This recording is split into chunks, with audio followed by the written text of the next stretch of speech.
Muy buenos días. Nuevamente es un placer estar el día de hoy aquí con este panel. La verdad que tenemos una suerte inmensa de tener la experiencia, tener las miradas, tener esta construcción permanente del abordaje hacia la conflictividad y que sobre todo nos va a nutrir de miradas muy distintas, de experiencias todos de primera mano, pero miradas muy distintas y que creemos sin duda complementarias. El gran desafío justamente para encontrarnos en esta aspiración del desarrollo humano, del desarrollo de los territorios y la contribución que tenemos nosotros como sector pasa por el entendimiento, esa capacidad de entender, esa capacidad de ponernos en diferentes perspectivas y seguir construyendo aprendizaje, construyendo ciudadanía, construyendo país. Voy a presentar primero a Paola Bustamante. Ella es consultora en gestión de organizaciones, negociación y políticas públicas de Evidenza Consultores. Es abogada con más de 25 años de experiencia profesional, experta en gestión de organizaciones, diseño e implementación de proyectos, programas, políticas públicas, control gubernamental, negociación internacional y negociación en conflictos sociales. Cuenta con una maestría en Administración y Gerencia Pública en España y en experiencia laboral como consultora independiente y servidora pública. Fue viceministra de Prestaciones Sociales y ministra de Desarrollo e Inclusión Social en 2 gestiones gubernamentales. Actualmente es directora de Evidenza Consultores y docente de posgrado de la Universidad Pontificia Católica Pacífico y Evidenza Escuela de Gestores. Bienvenida. Rolando Luque, adjunto para la prevención de conflictos sociales y la gobernabilidad de Defensoría del Pueblo. Es abogado, licenciado en Filosofía, máster en Protección Internacional en Derechos Humanos en la Universidad de Alcalá de Henares, en España, con estudios de maestría en Ciencia Política en la Pontificia Universidad Católica del Perú. Es profesor de maestría en el Centro de Altos Estudios Nacionales y de la Pontificia Universidad Católica. Hizo su formación en Teoría y Gestión de Conflictos Sociales en el Alto Comisionado de Derechos Humanos de Naciones Unidas y en la Universidad George Mason de Washington. Ha sido además jefe de la Oficina Nacional de Diálogo y Sostenibilidad de la Presidencia del Consejo de Ministros. Vamos a tener tanto a Paola como a Rolando con una presentación de 20 minutos. Inicia Rolando y luego paso a presentarles el panel. Adelante. Sí, muy bien. Que hablan y que piensan mientras caminan. Quisiera empezar agradeciendo a Perumín por esta amable invitación y directamente quisiera empezar señalando que en el 2004, lo hago a modo de recordatorio, la Defensoría del Pueblo inició su trabajo en este tema, introduciendo una nueva línea de trabajo relacionada con prevención, gestión y transformación de conflictos sociales. Lo hicimos porque en ese momento no habían capacidades en nuestra propia institución para atender este fenómeno que empezaba a ser cada vez más complejo, más diverso, más frecuente, y tampoco las había en otras entidades estatales. Y se constituyó además en una novedad en el Ombudsman Iberoamericano. Hace unos días estuve en Medellín, Colombia, en una reunión de Defensorías del Pueblo, y ya desde hace algunos años este es un tema que forma parte de las prioridades de las defensorías en Iberoamérica. Y lo hicimos en su momento porque el conflicto social, en particular el que tiene una expresión violenta, afecta derechos fundamentales. Los derechos que tienen que ver con las demandas que se plantean, pero también los derechos que se ponen en riesgo cuando se maneja mal el conflicto social y entonces se puede afectar la vida, la integridad física, la tranquilidad social, la propiedad. Los derechos humanos forman parte integral de nuestra Constitución, de los tratados internacionales y deben pasar a formar parte de la práctica cotidiana de todos los integrantes de la sociedad, la empresa y ciertamente el Estado. Cada vez hay una mayor conciencia de que los derechos humanos, los derechos fundamentales, no son un ruido político ni son un sobrecosto económico. Es el marco más seguro para desarrollar inversiones y para llevar bienestar a la población. Por eso saludamos que las empresas hayan participado tan activamente en la elaboración del Plan Nacional de Acción sobre Empresas y Derechos Humanos, que ya lo tenemos, que ya está aprobado y que está en fase de implementación. Pero el conflicto social también impacta en la gobernabilidad democrática, pone en cuestión la autoridad y la legitimidad de los 3 niveles de gobierno y ciertamente afecta el desarrollo. Y aquí no me refiero únicamente a las grandes inversiones, me refiero a los miles de negocios que se ven afectados cuando hay, por ejemplo, un bloqueo prolongado de una vía de comunicación y entonces restaurantes, agencias de turismo, hoteles, etcétera, todos estos negocios de distintos niveles y tamaños se ven seriamente afectados, empobreciendo aún más a las familias y afectando directamente la dinámica de las economías locales y regionales.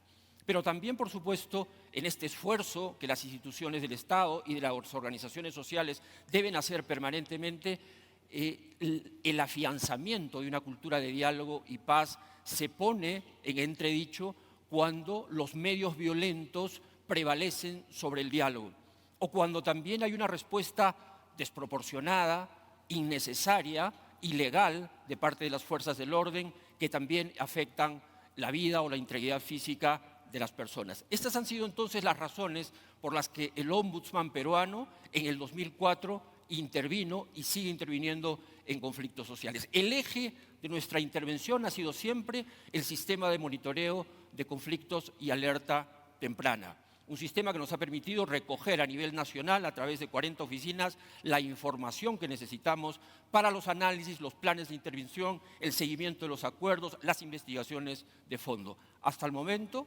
hemos emitido puntualmente cada mes 222 reportes de conflictos sociales desde marzo del 2004 y tenemos una presencia de 76.6% en los conflictos sociales, cumpliendo distintos roles. Este sistema trabaja con 30 categorías, 30 indicadores distintos que se actualizan cada mes. Uno de esos indicadores, quizá el más importante, es ver cómo va la evolución de la conflictividad social a nivel nacional. En general, ha habido un incremento desde agosto del 2018 de más o menos 12.3% y en el caso de la minería o de los conflictos vinculados a la minería de 12.7%. Es un incremento medianamente significativo. Hemos tenido en el 2013, por ejemplo, 20% más de conflictos sociales vinculados a la minería que los que tenemos hoy. Sin embargo, hay muchos proyectos que están en riesgo y además unos mensajes que no son los más convenientes, menos aún en circunstancias por las que vive el país actualmente. Lo que sí llama la atención poderosamente en nuestros análisis es el incremento enorme de las protestas sociales.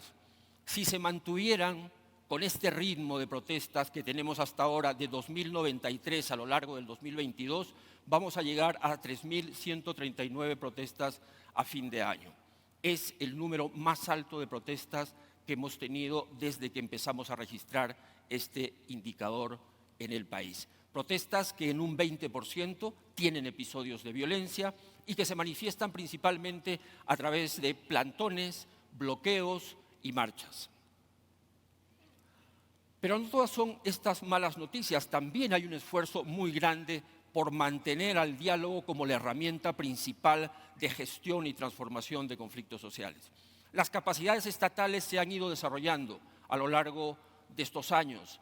Hoy tenemos un viceministerio de gobernanza territorial, tenemos una secretaría de gestión social y diálogo, dos entidades públicas muy activas en el territorio, secundadas por otras oficinas de los ministerios y ciertamente a muy corta distancia de la Defensoría del Pueblo, que hace su propio trabajo de colaboración y de intermediación en conflictos. De los 68 conflictos que están vinculados a la minería, el 76% se encuentra en fase de diálogo. Y esa es una buena noticia. Es una buena noticia. Es el tipo de conflicto que tiene el más alto número de procesos de diálogo en nuestro país. Sin embargo, 21 de ellos se instalaron después de los hechos de violencia, lo cual revela que todavía tenemos alguna cortedad en materia de prevención de la conflictividad social y de las intervenciones oportunas. Y en los últimos 5 años, por supuesto, la conflictividad social siempre irá a mayor velocidad que la capacidad de resolver. Se resolvieron 24 casos, pero surgieron 85 casos nuevos. Lo importante es que se abren estos espacios, se pacifica la zona, se racionaliza el tratamiento de los problemas y a partir de ahí queda librado a las capacidades institucionales del Estado, de las empresas y de las propias organizaciones sociales llegar a acuerdos. Los departamentos donde hay un mayor número de procesos de diálogo están en el Cusco, Apurímac, Ancash. A lo largo de estos años, ¿qué elementos constantes hemos podido identificar? ¿Qué podemos sacar en claro? Por lo menos 3 ideas que nos parecen centrales. Lo primero, porque siempre han habido dudas al respecto, es si hay una articulación entre los actores sociales en todo el territorio nacional que hace que muevan los hilos de la conflictividad y que estén detrás de las movilizaciones de una manera articulada y potente. Esto no es así.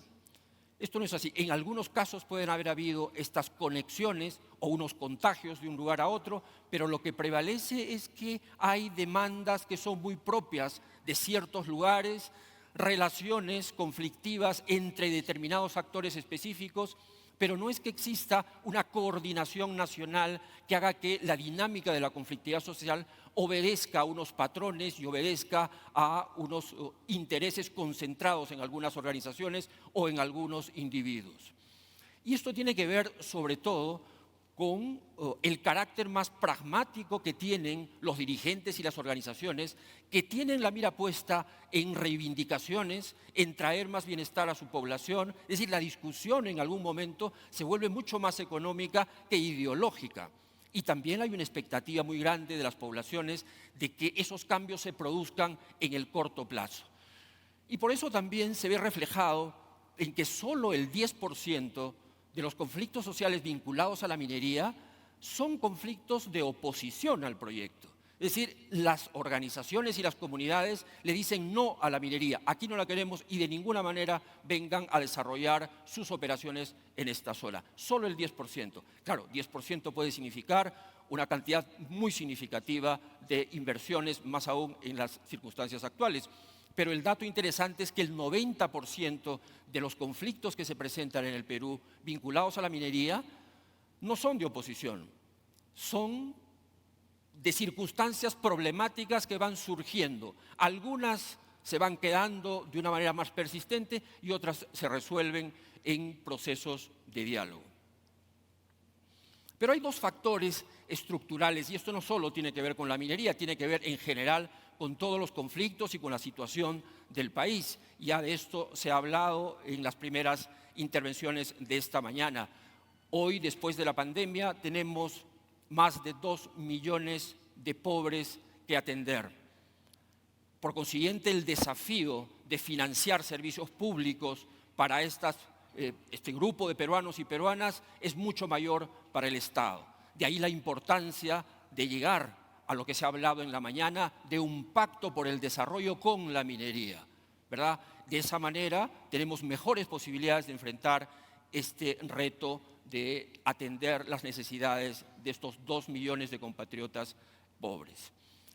Y además porque esa diferencia queda muy marcada en este dato del INEI. La pobreza monetaria es de 44% en la sierra rural, mientras que en la costa rural es de 17%. Mientras las operaciones mineras se desarrollan en las zonas de sierra principalmente, sin embargo, los beneficios no se notan tan claramente en estas zonas como, en general, el mejor momento de la economía lleva bienestar a las zonas de la costa. Pero si hay algo mucho más estructural, más de fondo y más difícil que nos viene acompañando a lo largo de toda la historia de la República, son estas deficiencias institucionales.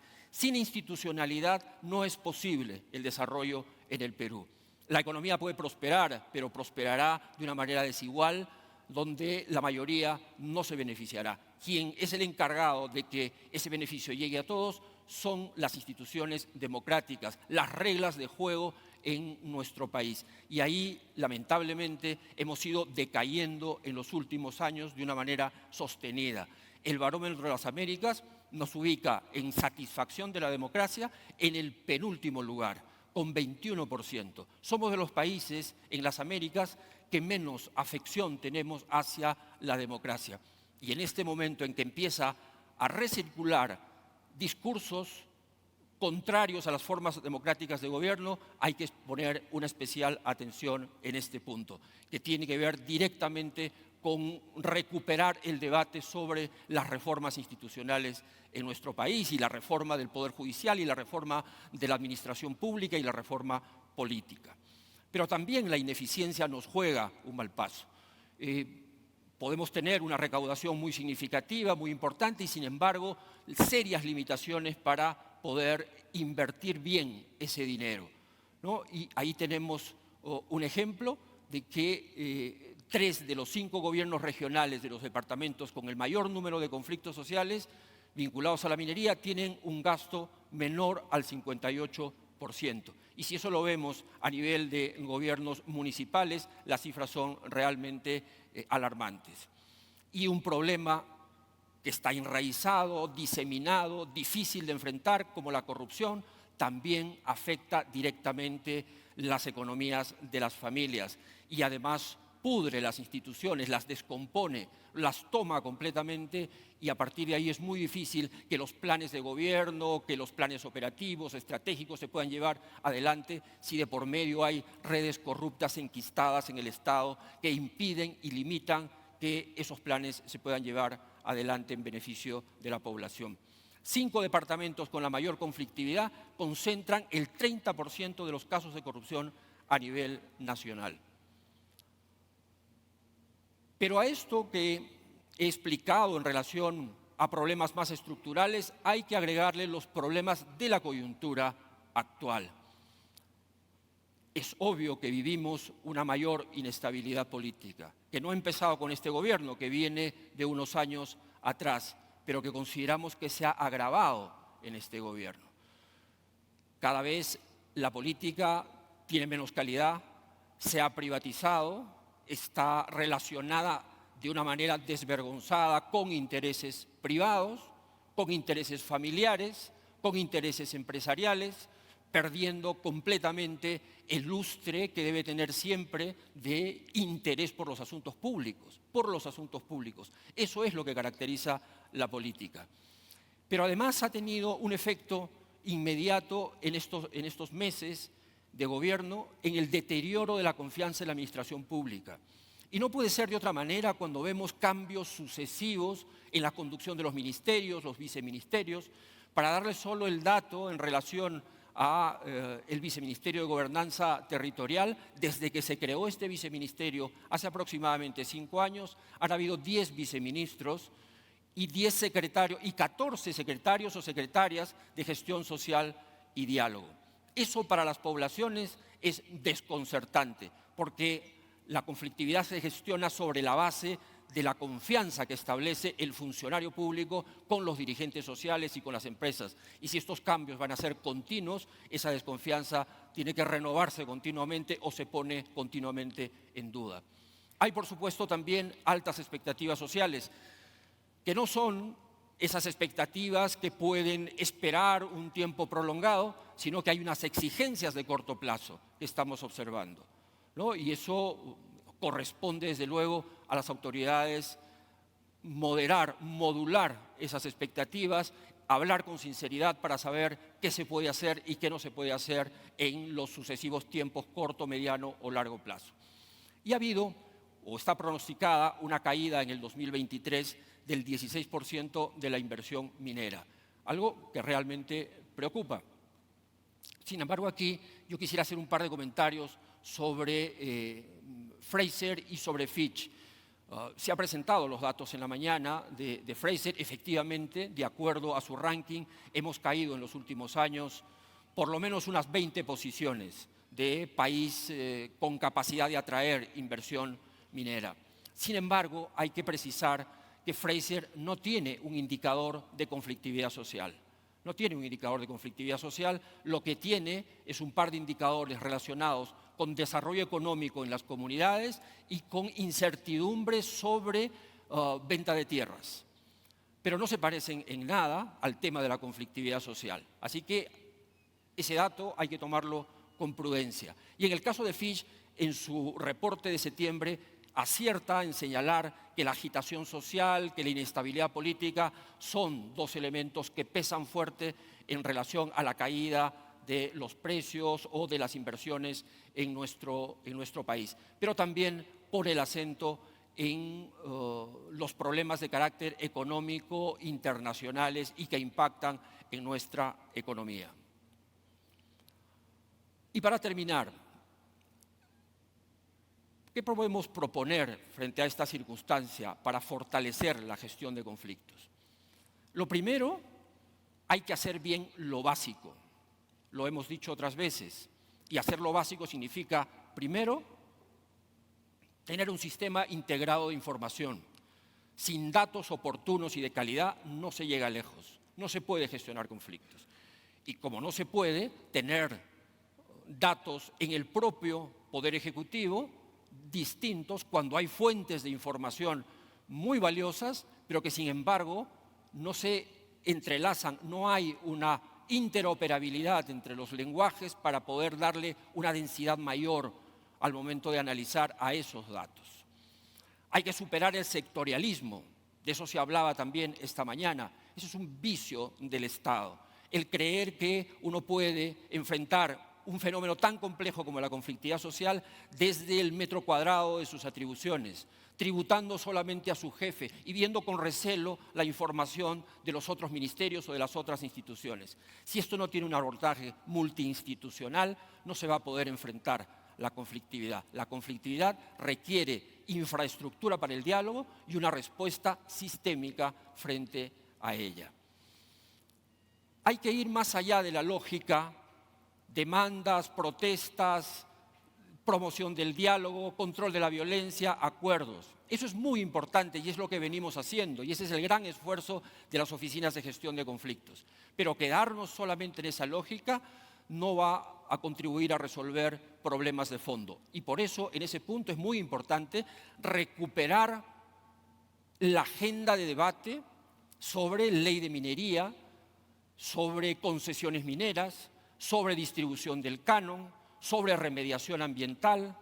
Es decir, allí hay, y en el informe de minería y sostenibilidad que realizó la comisión encabezada por Rosana Barrantes, hay una serie de propuestas que deberían ser recogidas y puestas a debate, así como también en ese encuentro de varios meses que tuvimos para elaborar la visión de la minería al 2030. Allí también hay conclusiones y hay ideas muy interesantes que deben ser recogidas en este debate.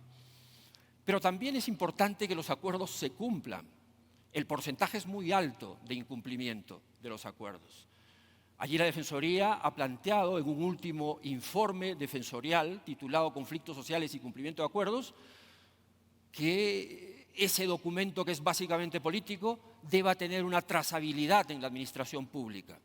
Tiene que integrarse a la gestión, pasar a formar parte del presupuesto, de los planes operativos y que haya un funcionario responsable, encargado de convertir ese acuerdo en un documento que además se exhibe como resultado del triunfo y del éxito del diálogo en una situación muy concreta de beneficio para la población con el cumplimiento de ese acuerdo. No hacerlo significa que el conflicto va a volver y va a volver probablemente con una mayor dureza por la carga de decepción que hay en esto, pero también significa burlar las expectativas sociales y significa también desvalorizar a una herramienta como el diálogo. Allí, solamente para terminar, por favor, porque mi tiempo ya está cumplido, hemos pedido al Ministerio de Economía y Finanzas en los últimos 3 años fondos para la Defensoría del Pueblo y que se pueda constituir una unidad de gestión del cumplimiento de acuerdos, porque este es un tema de transparencia y rendición de cuentas. El Gobierno puede tener sus mecanismos de seguimiento, pero desde fuera un órgano constitucional autónomo debe supervisar que esos acuerdos se cumplan. Y termino solamente con 2 menciones. Acabamos de hacer una supervisión a gobiernos regionales. De todos los gobiernos regionales, solo hay 8 que tienen oficinas de prevención de conflictos activas. Es verdad que la conflictividad vinculada a las competencias legales de los gobiernos regionales no es tan alta como con el gobierno nacional, pero los hechos ocurren en su jurisdicción y no se pueden poner de perfil. Y finalmente, esta idea de vigilancia empresarial. Con todo respeto y aprecio, nos gustaría sugerir desde la Defensoría que las empresas, todas las empresas, pero especialmente las compañías mineras que aportan sus tributos y cuyo canon pasa a engrosar los presupuestos de gobiernos locales y regionales, tuvieran una participación más activa en la vigilancia del gasto. Tienen capacidades profesionales para hacerlo y es además responsabilidad de todos que cada dinero que entre al Estado, cada centavo que entre al Estado, sea bien invertido en beneficio de la población. Muchas gracias.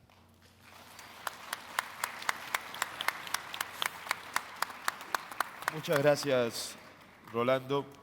Pasamos de inmediato con Paola. Adelante.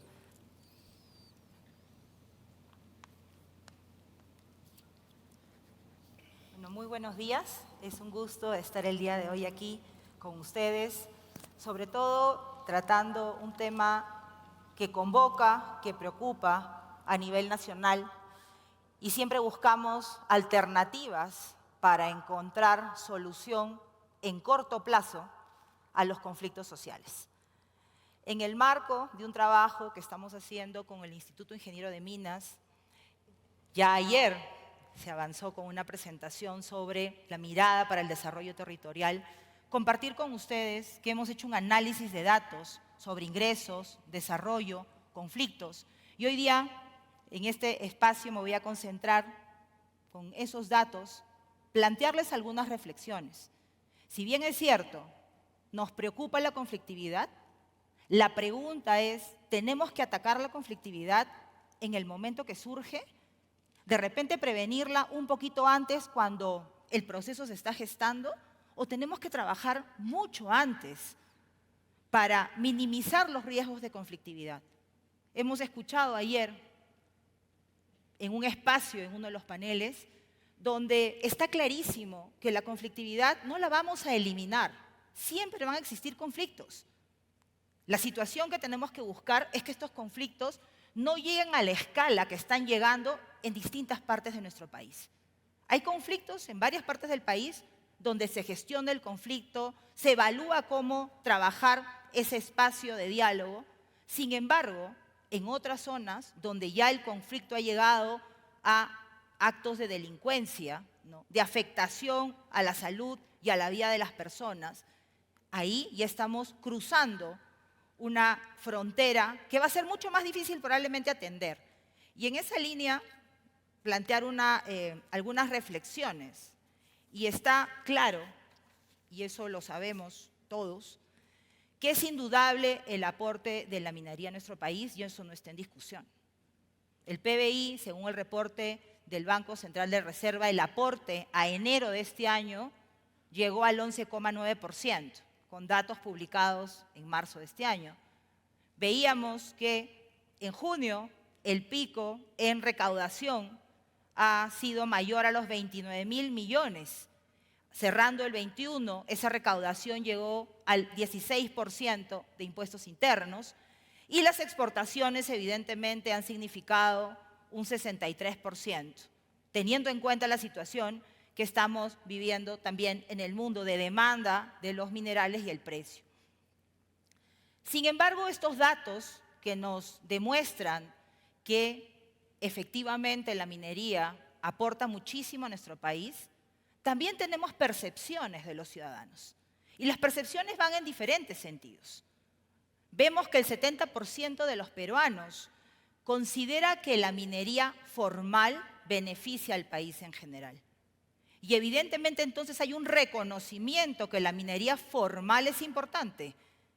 Hay un tema en paralelo, que estamos hablando de lo que pasa a nivel nacional sobre minería informal, minería ilegal, que está generando perjuicio, pero el 70% opina que sí aporta. Sin embargo, el 41% de peruanos cree que la minería perjudica a la zona donde opera. Entonces ahí hay un trabajo que hacer. No podemos desconocer qué pasa con la opinión de ese 41% de peruanos. en algún momento, en estas discusiones de estos días y estos análisis, también se ha visto que es importante comunicar. No es solo que sepamos que hay un aporte, sino cómo comunicamos que ese aporte, no solo económico, efectivamente busca beneficiar a todo el país, pero sobre todo a las personas que viven en los entornos. Por lo tanto, hay un dato que no podemos desconocer, que es ese 41% que siente, piensa que hay un perjuicio a la zona donde opera. Y hay un 27% de peruanos que tienen una percepción negativa sobre la minería. Y ahí hay otro trabajo que hacer, y tiene que ver con comunicaciones probablemente. Quizás hay mensajes que han calado de manera negativa. Vemos en diferentes puntos del país que hay financiamiento para realizar actividades comunicacionales, mediáticas. Hace un par de días compartí con algunos colegas un video de un reggaetón dando mensajes en el sur de nuestro país a los jóvenes, cantado por un chico de 19 años, señalando que la minería contaminaba, que la policía violaba derechos humanos y que el agua que bebían estaba enfermándolos. Ese tipo de mensajes llegan a los jóvenes en diferentes zonas de nuestro país y estos datos nos tienen que hacer reflexionar y buscar que ese 27% sea menor, porque evidentemente hay algo que se tiene que hacer al respecto. No podemos quedarnos con que no importa, ¿no? 27%, no, hay algo que tenemos que hacer. Y ahora pasamos de percepciones a datos, que también lo hemos visto en diferentes espacios en estos días, tanto aquí en la cumbre como en los diferentes eventos, y vemos que hay brechas sociales y de acceso a servicios básicos. Haciendo un análisis a nivel distrital, revisamos de acuerdo a la información que teníamos en distritos productores, distritos no productores en provincia productora y distritos productores en región no productora. Y vemos que efectivamente hay datos que sí tienen significancia y, por ejemplo, la prevalencia de la desnutrición crónica infantil en distrito productor es más alta, inclusive, que en distrito no productor, en provincia no productora y en región productora. Vemos que hay un 3% de diferencia, en 3 puntos porcentuales de diferencia. Vemos también que la anemia también tiene una diferencia, hay mayor número de niños con anemia en distrito productor versus el no productor, así sea provincia productora y región no productora. Entonces, algo está pasando en esta zona. Algo tenemos que hacer para que esa percepción inclusive de las personas que viven en territorio minero sea distinta, pero además no solo en percepción, sino con evidencia, que hay menos niños con desnutrición, que hay menos niños con anemia, que hay más hogares con acceso a servicios básicos, el acceso a electricidad dentro de la vivienda, por ejemplo, también no tienen luz dentro de la vivienda. Y ahí podemos entrar, y lo vamos a ver en las siguientes láminas, a una serie de reflexiones. ¿Qué pasó si hay recursos? Y ya sabemos, capacidad de gestión, priorizar temas que no son importantes probablemente dentro de la comunidad para la ejecución de esos gastos. Y luego pasamos, y aquí comparto una lámina que además se analizó el día de ayer, también ya es parte del trabajo que estamos haciendo, ya una mirada a la provincia. Y vemos que hay un desarrollo relativo en territorios mineros. Si bien es cierto, las provincias mineras han mejorado de manera importante, mirándose ellas mismas en su IDH y en su pobreza monetaria. Sí han mejorado ellas mismas. Probablemente ha habido mayor recurso, hay empleo de mano de obra, hay empleo de empresas locales y por lo tanto ha mejorado la condición de pobreza en términos como los medimos en el Perú. Además, pobreza monetaria medida por la capacidad de gasto, no multidimensional cuando vemos la integralidad de todo aquello que necesitan todas las personas y todos los que estamos aquí. Yo siempre digo, llegamos a la casa, abrimos la puerta y prendemos la luz. Abrimos el caño, nos lavamos las manos. Y así es como deberíamos ver el acceso a servicios con calidad y las 24 horas además. No solo 3 horas, no solo 12, sino 24. Y en los promedios, que son engañosos, sí se cubren la mayor parte de servicios, pero de repente 2, 4 o 6 horas. Entonces, si comparamos la provincia, ¿no?, donde está evidentemente la operación, respecto de otras provincias que no están en esas zonas, vemos que no hay mucha diferencia. Y estamos explorando qué ha pasado. ¿Qué está pasando en esas provincias? Todavía no tenemos la evidencia en datos y ese es otro reto, porque en nuestro país no hay mucho dato muy acotado al territorio y los datos están censo, mapa de pobreza. Pero como una reflexión, cuando llegan los recursos al gobierno regional, por ejemplo, el gobierno regional, ¿qué prioriza? ¿Qué ámbito prioriza? ¿Prioriza la zona distrito productor? ¿Territorio que está cerca? Probablemente no, porque por lo menos de lo que he conocido en campo, lo que señalan es ¿para qué voy a priorizar si ya les llega canon al distrito? Entonces, hay servicios que no llegan solo con obras chicas. Tienes que hacer una obra de mayor envergadura, garantizar ese servicio. Y luego, cuando llega el canon al distrito, tenemos falta de capacidades. Entonces, estamos, además, identificando mayores datos, pero también habría que mirar ahí qué pasó en ese proceso. Por lo tanto, tenemos todos un gran reto pendiente. Y acá no es quien gestiona la conflictividad. Y ahí me parece importante también mirar, y es que tenemos que buscar, antes de que se genere el conflicto, qué es lo que tenemos que hacer. Prevenir. Y cuando surja, probablemente no tengamos los escenarios que tenemos de violencia en determinadas zonas. Por lo tanto, estos beneficios económicos en el desarrollo, tenemos que buscar que estos beneficios económicos se visibilicen en el territorio de manera sostenida, con desarrollo sostenible en estos territorios vinculados a operaciones mineras. Pero ¿cómo? Eso lo estamos mirando y discutiendo y analizando. Y nosotros estamos apostando a través de una visión conjunta de desarrollo. Se tiene que trabajar de manera conjunta, todos en el rol que corresponde, el rol que toca. Y ayer escuchaba en alguno de los paneles que decía un panelista, bueno, a veces y probablemente en algunas zonas, algunos actores van a tener que hacer cosas que no correspondería probablemente, pero se va a tener que hacer si todos estamos buscando paz social, desarrollo nacional y desarrollo en el territorio. Y para eso planteamos algunas reflexiones y tienen que ver con qué hacer y quiénes. Y muchas veces hemos hablado de empresa-comunidad. Luego, no, empresa-comunidad-Estado.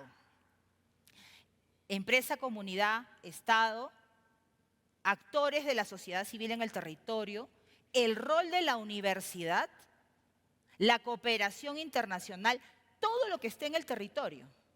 Y bien se ha señalado que el territorio es una construcción social. Por lo tanto, ¿qué tenemos que hacer? Lo primero, y ha sido algo recurrente en estos días, no hay confianza. No hay confianza entre peruanos. No hay confianza entre el sector privado con la empresa. No hay confianza entre la comunidad, los ciudadanos con la empresa y viceversa. Porque sentimos que si llegamos rápido a tener un acuerdo hay algo que está detrás. Dudamos del otro. ¿Y quiénes son los encargados de construir confianza y legitimidad entre los actores del territorio? Todos los que están en el territorio. El domingo tenemos unas elecciones e históricamente vemos que a nivel local, porque no hay segunda vuelta, los alcaldes están ganando con 10 o 15%. ¿Qué legitimidad puede tener ese alcalde para convocar y llegar a acuerdos? Sí, en el marco de la descentralización tenemos que apostar por la autoridad local, claro que sí.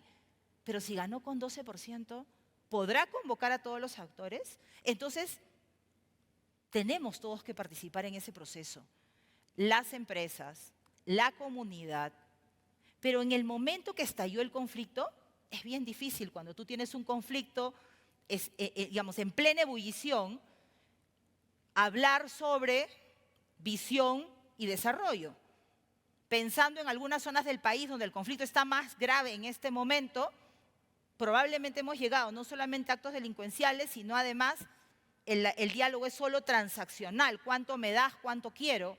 Sin pensar en desarrollo. Probablemente a ellos tenemos que ponerlo al costado con una estrategia ad hoc, pero lo demás tenemos que trabajar en el resto de manera preventiva y sobre todo comenzar con confianza y legitimidad. Si no apostamos por confianza, no vamos a poder avanzar. Y no es sencillo. Yo a veces cuento a modo de anécdota que por lo menos a mí me costó mínimo de 3 a 5 meses el que en un espacio de diálogo, producto de un conflicto, nos podamos sentar a comer choclo con queso en algún receso porque decidimos comer. Y probablemente 8 meses después, en plena mesa de negociación, nos servimos todos un plato de comida, paramos media hora y conversamos. 8 meses después. ¿Qué posibilidad hay de tener esa confianza si los funcionarios cambian a cada momento y los servidores también? Cada áreas diferentes. Por lo tanto, comunidades sí, trabajar con comunidades y con sus líderes. Las empresas o la empresa va a ser bien importante en este espacio identificado como territorio que conversen. Que una empresa se lleve bien y otra tenga problemas afecta en el territorio.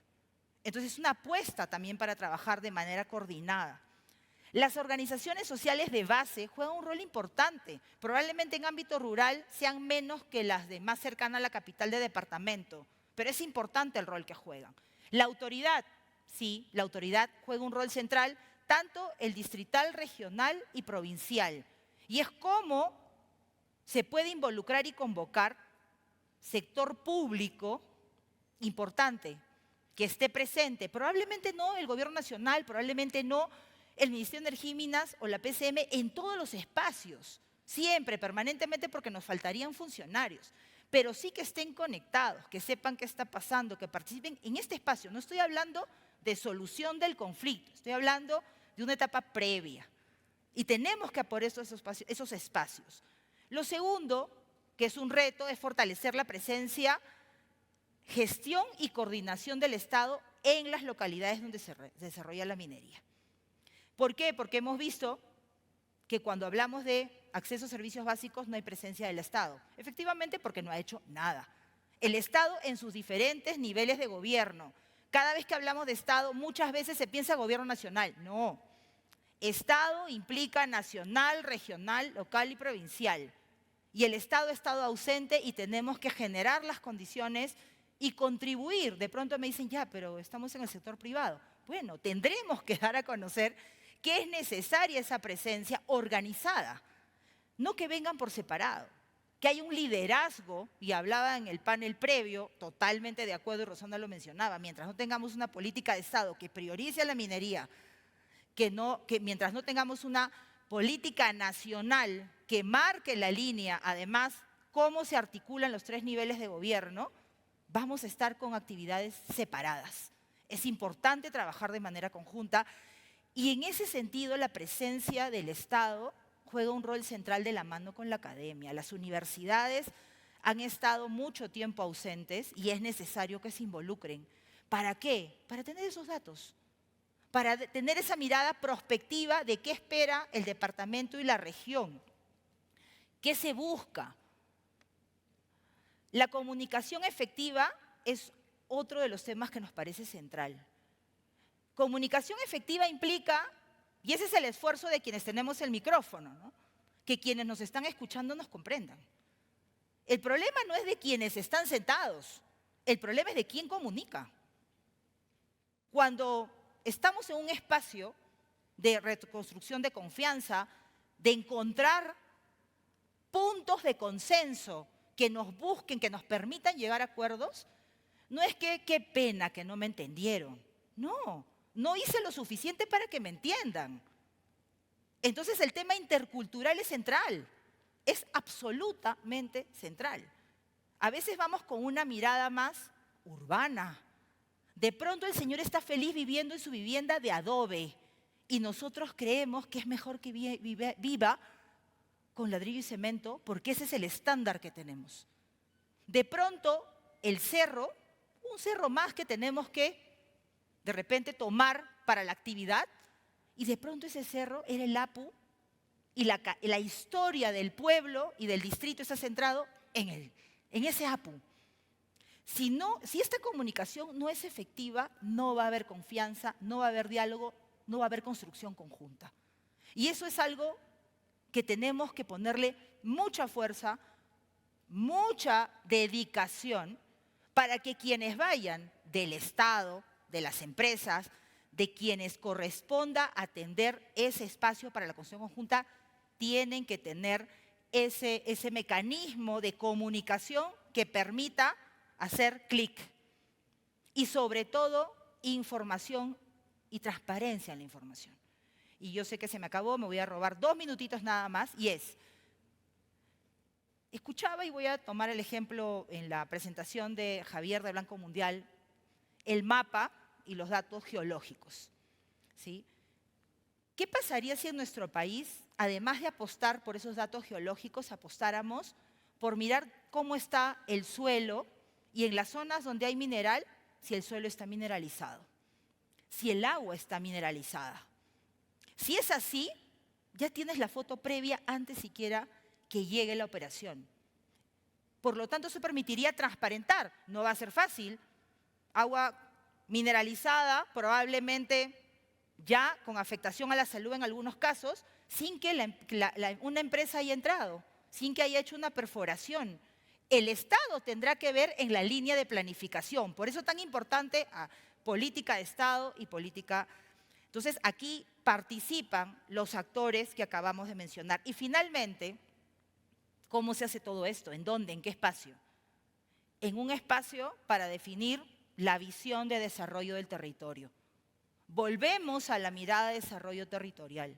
¿Qué visión, qué expectativas, cómo se ven en un territorio probablemente donde no solo la minería será alternativa? La minería es una actividad económica importante en el territorio porque además probablemente sea la que llene la caja para que se desarrollen las otras actividades.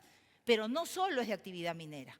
Entonces, la generación de espacios para la definición de la visión es central y ese espacio tiene que tener institucionalidad. Cuando hablamos de generación y fortalecimiento de institucionalidad, no solo es sumar a que las entidades del Estado en sus diferentes niveles, a que la sociedad civil organizada, a que la empresa se fortalezcan institucionalmente, sino como entidades. Si no nos referimos a que este espacio de acuerdo, que probablemente no sea del ámbito del distrito ni de la provincia, sino del territorio que de alguna manera está vinculado con la operación, efectivamente puede encontrar esa visión y todos de manera compartida aportan. Si no tenemos una visión compartida, vamos a continuar bajo la forma en la que estamos, corriendo detrás del conflicto para ver cómo lo solucionamos. Y cuando se calma, nos saltó otro conflicto en otra parte del Perú y de esa manera no trabajamos prevención. Muchísimas gracias por la oportunidad. Gracias, Paola. Muchas gracias.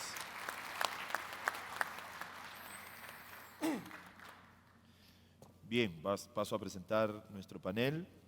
Tenemos a don Pedro Palomino, viceministro de Gobernanza Territorial, Presidencia del Consejo de Ministros. Él es economista, abogado y magíster en Derecho Empresarial por la Universidad Nacional Federico Villarreal. Ha cursado diversos diplomados y estudios de especialización a nivel nacional e internacional. Con amplia experiencia en el sector público, ha ocupado cargos de confianza como director general de la Oficina General de Administración y secretario general del Ministerio de Vivienda, Construcción y Saneamiento, director de Asesoría Jurídica y secretario general del Ministerio de Justicia y Derechos Humanos, designado como comisionado y coordinador macro regional norte de la Oficina Nacional de Diálogo y Sostenibilidad. También ha sido director de la Oficina de Articulación Intergubernamental y Prevención de Conflictos Sociales del Ministerio de la Producción.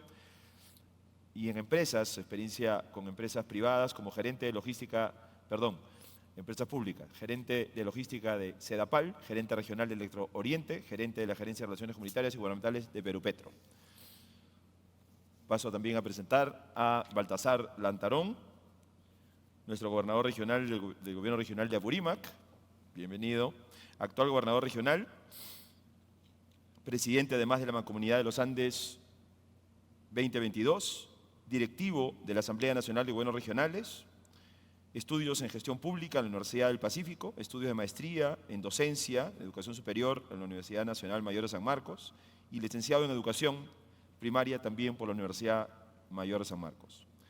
Director regional de educación de ICA, director de UGEL 2 y 3 Lima Metropolitana, director regional de educación de Apurímac. Cuenta con especialidad en gestión escolar por liderazgo pedagógico, otorgado por la Universidad Peruana Cayetana Heredia también.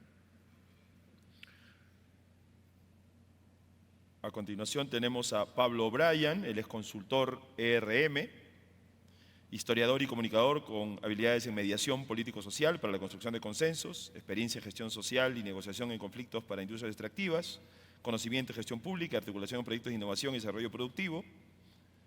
Ha sido director, editor y periodista en los más importantes medios de comunicación del país, experto en estrategia comunicacional y política. Y finalmente tenemos también a Ángela Grossein, directora ejecutiva de la Sociedad Nacional de Minería, Petróleo y Energía, abogada por la Pontificia Universidad Católica del Perú, máster en Administración Fiscal por la Universidad de la Sorbona. La señora Grossein ha sido además gerente de estudios e investigación del Instituto de Ingenieros de Minas del Perú y a su vez ha sido ministra de Energía y Minas y viceministra en el mismo ministerio. También se ha desempeñado como secretaria general del Ministerio de Economía y Finanzas. Se ha desempeñado previamente durante 8 años como asesora del Ministerio de Economía y Finanzas y la presidencia del Consejo de Ministros, y en el sector privado se ha desempeñado como subgerente legal y directora de proyectos de Inquia Energy. Escuchando a nuestros ponentes, si bien los puntos de partida, los enfoques tienen sus diferencias, hay también algunas coincidencias. Se ha hablado de la pobreza, se ponía como foco y énfasis anemia y desnutrición crónica infantil, acceso a algunos servicios básicos. Se ha hablado de institucionalidad. Esta vez no se ha dicho con todo el énfasis, pero en sesiones anteriores hemos hablado de los recursos disponibles que han sido transferidos. Nos compartían en algún espacio que 2/3 del presupuesto de la República están en los gobiernos subnacionales, 1/3 es administrado por el gobierno nacional, y hay un esfuerzo de ya más de 20 años de descentralización. Pero las causas, se decía, tienen una connotación reivindicativa. Hay una reivindicación que va anotándose en ese esfuerzo sistemático de documentar la conflictividad. Se hablaba incluso de un 90% de esa coexistencia que está relacionada probablemente con esta reivindicación, esta demanda de reivindicación. Entonces, para los panelistas, una primera ronda en una pregunta. En su experiencia, ¿hay coincidencias con las causas de las cuales estamos hablando? Y sobre todo, yo les rogaría podamos enfocarnos en los roles, tanto de los liderazgos sociales como políticos, incluso empresariales. Una reflexión al que le toque una autorreflexión, les rogaría, y también pensando en los otros actores que estamos en el territorio, ¿cuáles son esos roles que están sucediendo hoy en la conflictividad? Empezamos con Baltasar. Bien, muchas gracias. En principio, agradecer al Instituto de Ingenieros de Minas del Perú por la invitación que me hacen. En mi condición de gobernador regional de Apurímac, presidente de la Mancomunidad de los Andes. Evidentemente yo quiero plantear una pregunta, ¿no? ¿Cuándo volveremos a un Perumín y cambiar ese título? Que no sea conflictividad y sus impactos en la sociedad, sino convivencia pacífica y sus impactos en la sociedad, ¿no? damos otra mirada total. No estaríamos viendo cuáles son las causas que han generado este conflicto. Y bien, he visto a mis dos expositores, pero todos le hemos echado la culpa a la minera, a las empresas y la comunidad de la sociedad.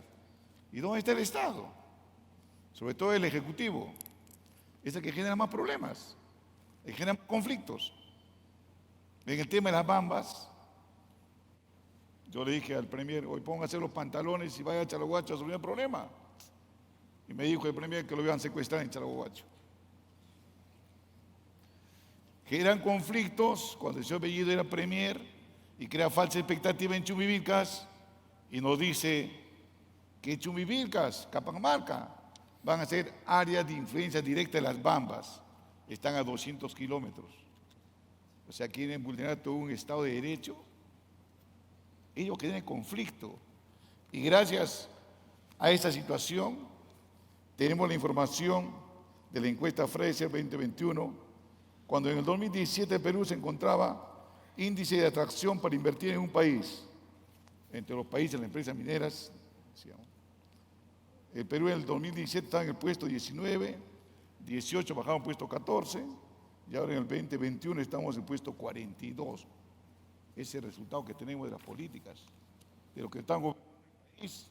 Y no lo decimos, hay que hablar en voz alta, transparencia. Igualmente en el contexto de percepción de gestión de políticas de inversión. En el año 2017 éramos el puesto 43, ahora estamos en el 21 en el puesto 69. Es decir, estamos en caída libre y no reaccionamos. Entonces los conflictos sociales no solamente son de las demandas de las comunidades, sino también de quienes están en el gobierno nacional. Y de verdad, como Estado, los gobiernos regionales nos llaman cuando aparece conflicto. Es decir, una política bomberí. Hay incendio y recién vamos a ir a pagar todos. Gobernador, usted también es territorio, ven a pagar, pero yo en el Estado, en cuanto a la concesión, contrato minero, no hemos participado los gobiernos regionales, porque esa función la tiene exclusivamente el Ministerio de Energía y Minas. Nos convocan, pero el Ejecutivo manda a los bomberos, pero manda a los bomberos incipientes, principiantes, que no conocen el conflicto. Y entonces, en vez de echar agua, echa más leña al fuego, más conflicto. Las comunidades quieren dialogar con personas que tomen decisiones, que venga el ministro, que venga un viceministro con decisiones, ya no mesas que más aplauden, no, mesas y mesas, ¿no? Ya queremos dar soluciones al tema. Y esto genera, en verdad, unos impactos negativos en salud, educación, economía, desarrollo. Por ejemplo, las bambas cada vez que para, nos perjudicamos en las reglas contractuales. Y ahora estamos pagando. Y el Ministerio de Economía y Finanzas, todavía ahí, alguien decía, no quiero molestar a nadie, decía, los iluminados del Ministerio de Economía y Finanzas nos obligan con unos términos bien diplomáticos, ¿no? Este es tu presupuesto de inversión, se llama diploma, ¿no? Y un término un poco burlesco, ¿no? Nos reducen el presupuesto y todavía no dicen diploma, ¿no? Y nos obligan a poner en el presupuesto las regalías un promedio. 2022, gobierno regional, 4.600.000 mensualmente. Y entonces, cuando vienen conflictos de bambas, no se vende mineral, no hay regalías. ¿Qué tenemos que hacer? Parar obras, generar desempleo, reducir el crecimiento económico. Esa es la triste realidad que está viviendo Apurímac actualmente. Y entonces cuando decimos solucionemos el conflicto en la medida posible, cuanto antes, nos hemos esperado con la mano más de 3 meses y todavía queda una mesa que tratar todavía con Huancubiri. Creemos nosotros, como gobierno regional, nos han tratado de corruptos, incapaces. Pero la incapacidad no está en el gobierno, sino ¿Cuáles son esas causas? Están en las legislaciones, un poco anquilosadas en el MEF y los otros sectores. Transfieren presupuesto en el mes de julio, el cano, 50%. Para ejecutar caen los procesos. La ley de contratación del Estado, gana una empresa para un servicio, en segundo lugar la denuncia, va a la OCE, 2 meses, 3 meses, se acaba el año. Incapaces de ejecutar. Las reglas contractuales, tanto por inversión, Ministerio de Economía y Finanzas, juegan ping-pong. Va y viene el documento. Lo que se puede hacer en 3 segundos lo hacen en 3 meses, 2 meses. Entonces, las regalías del mes de noviembre y diciembre están programadas para este año, pero llegan en el 2023. Y dicen, incapaz gobernador regional porque no pudo invertir al 100%. ¿Quién es el incapaz? ¿Quiénes no quieren mover esas viejas leyes que tenemos anquilosadas en el MEF? Hay que actualizarnos, ser más eficientes. Esta ley de contratación del Estado es obsoleta, época de la carreta. Por ejemplo, se cae un proyecto o un proceso de compra porque tiene que llegar de Lima el empresario a firmar el contrato en Abancay. Como hubo paro agrario, no pudo llegar. En consecuencia, se queda el proceso nulidad. ¿No puede haber firma digital para un contrato en siglo XXI con tanta tecnología? O sea, ¿qué estamos haciendo? Si no echamos la culpa a mis colegas gobernadores o alcaldes indicándoles que somos incapaces. Si no, hay que ver las causas que generan esa incapacidad. Bueno, me ganó el tiempo, pero después hablé del tema de la corrupción. Gracias. Estupendo, gracias, Baltasar.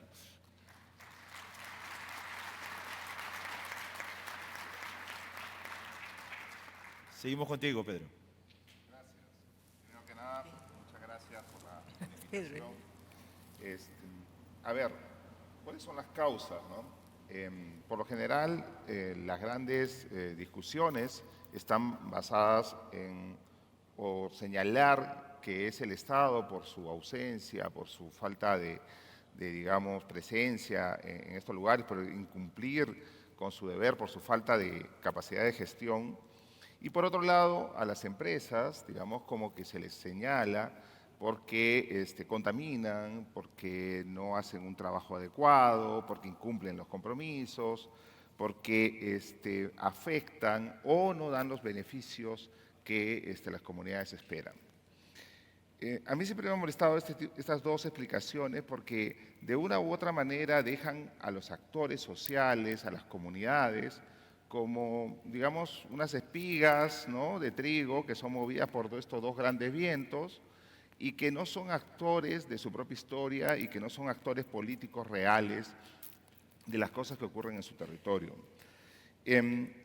Miren, distintos estudios recientes que tratan de, digamos, documentar o sistematizar la información sobre conflictividad social, que básicamente es la que nos proporciona la Defensoría del Pueblo, ¿no?, vienen señalando que hay otras causas, ¿no? Casi todos vienen señalando, como por ejemplo este estudio, Extractivism of the Poor, de José Carlos Orihuela, Carlos Pérez Cavero y César Contreras, publicado recientemente en The Extractive Industries and Society, en el 2021, que en realidad el tema, si bien se aparece como un problema socioambiental o como un tema de búsqueda de un resarcimiento por un daño ambiental, en realidad es lo que se busca en este tipo de conflictos es entablar una negociación para mejores condiciones, ¿no?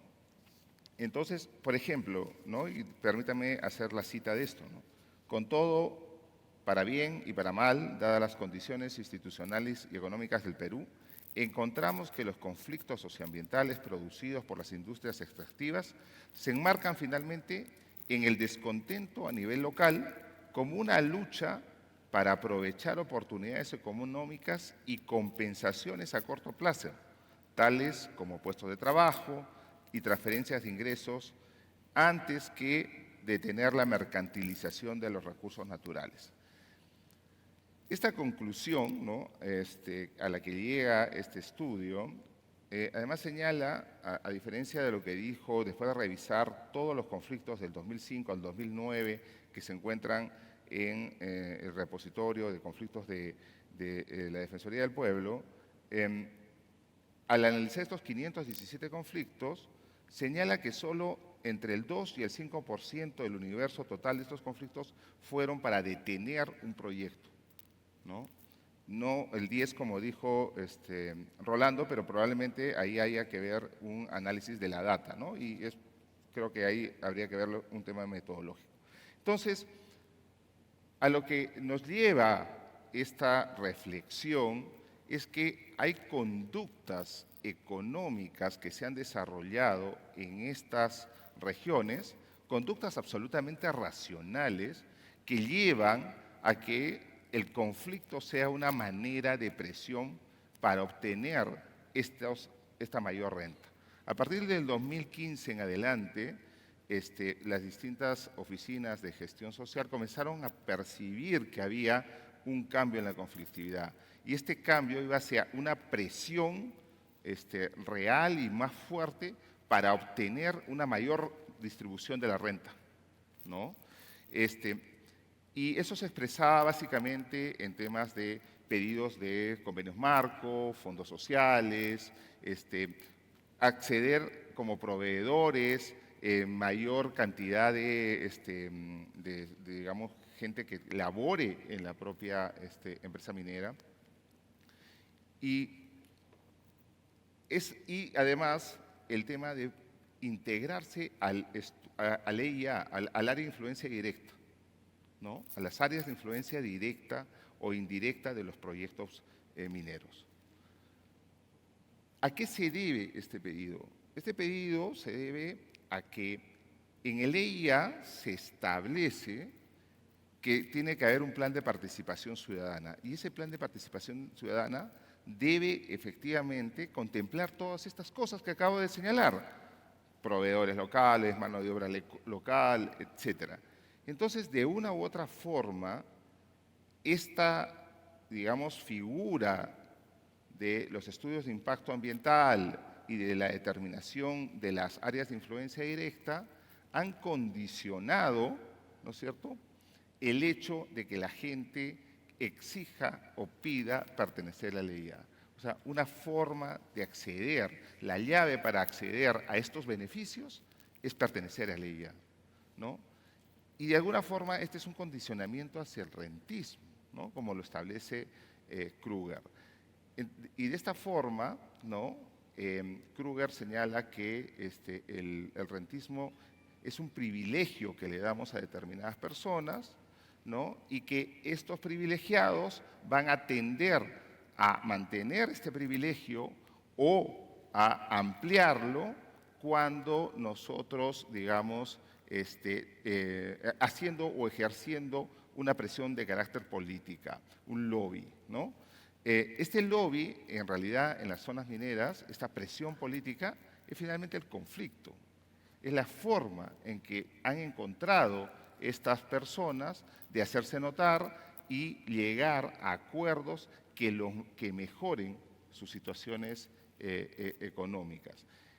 A mi modo de ver, entonces, los temas ambientales aparecen más bien como una necesidad para poder señalar que yo pertenezco al área de influencia y me tienen que entonces beneficiar y dar determinadas, digamos, dádivas o determinados beneficios, ¿no?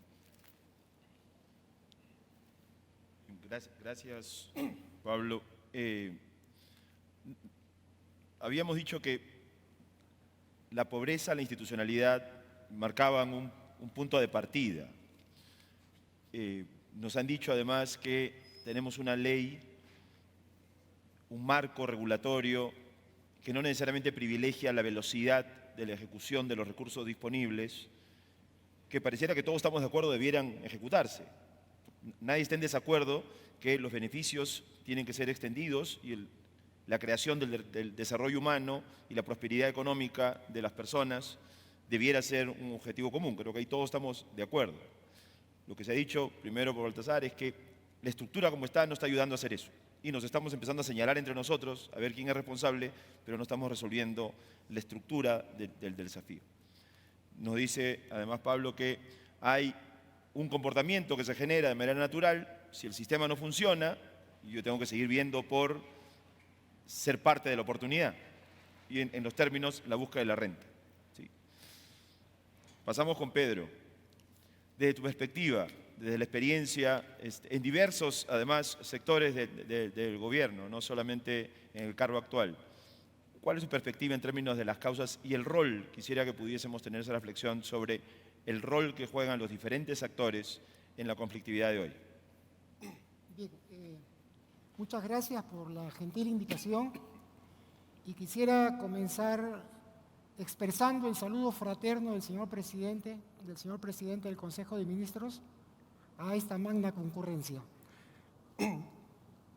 Quisiera referirme a algunos conceptos que se han vertido en las exposiciones anteriores, como que la inversión minera se ha reducido en 16%, en 3 de los gobiernos regionales con mayor conflictividad han ejecutado un gasto del 58%, la manera reactiva como se está atendiendo los conflictos, como lo ha señalado nuestro apreciado amigo el gobernador de Apurímac, el concepto vertido en el sentido de que la importancia de poder cerrar brechas sociales,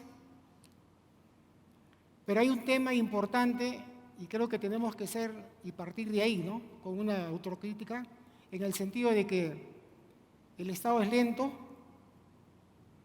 no aborda y generalmente, por no decir casi siempre, y la experiencia nos dicta, de que la mayoría de conflictos tienen como causa u origen el incumplimiento de los compromisos, entre otros. Las causas son diversas y distintas. En ese orden de idea, si me permiten, yo quisiera luego, en el curso de la exposición que me toca, señalar los lineamientos y las líneas de acción que se nos ha encargado. Y evidentemente es reducir los estados de conflictividad, lograr lo que se ha significado en una de las exposiciones, la cultura del diálogo y la paz. El señor presidente del Consejo de Ministros ha señalado en diversas actividades oficiales, no hace mucho en Hilo, al momento de inaugurarse las obras de la planta de tratamiento de agua potable, de que el gobierno del Estado promueve y fomenta la inversión. Pero eso tiene una dificultad. La empresa desconfía del gobierno, la comunidad desconfía del gobierno, hay recelos y hay desconfianza. Efectivamente, ¿no?, como lo ha señalado la doctora Paola, la desconfianza es una exteriorización de la falta de legitimidad. Y creo que el reto principal que tenemos, y tenemos que decirlo de manera directa y objetiva, es recuperar esa confianza, recuperar esa legitimidad. Y creo que eso pasa necesariamente por lograr cumplir los compromisos que el Estado tiene en los diversos espacios de diálogo. Una de las primeras acciones que hemos hecho y hemos desarrollado es fortalecer los equipos de gestión social y diálogo de los diferentes sectores. Es cierto, no podemos seguir en la dinámica de los cambios permanentes y abruptos. El tratamiento de un estado de conflictividad requiere la permanencia de los equipos. No puede ser que cada cierto tiempo se cambien los equipos y se vuelva a comenzar de cero. Creo que eso es importante, una de las primeras gestiones. También se ha señalado la necesidad de mejorar la calidad del gasto. En ese orden de ideas, el día lunes se acaba de instalar una comisión multisectorial que va a abordar la posibilidad de mejorar e incidir en el uso de los manejos a través de los gobiernos subnacionales de los recursos del canon y de la regalía. Creemos que ese es un tema sumamente importante que va a permitir cerrar brechas. Las líneas de acción principal que yo transmito y comparto con ustedes son gestión social y diálogo, descentralización y gobernanza, y ordenamiento territorial. De tal suerte que el Estado se acerque a las comunidades y poder combatir la dicotomía del desarrollo, ¿no? Las comunidades ven que efectivamente en el ámbito de su área hay un proyecto que genera desarrollo, genera crecimiento. Sin embargo, también ven que adolecen y carecen de servicios básicos o elementales. Creo que por ahí va el enfoque de lo que es descentralización y gobernanza. Poder reducir esas brechas sociales, esas inequidades. Todos somos ciudadanos, como dice el señor presidente del Consejo de Ministros, iguales. Reducir esas inequidades, esas desigualdades, creo que es importante o importantísimo de ser abordado.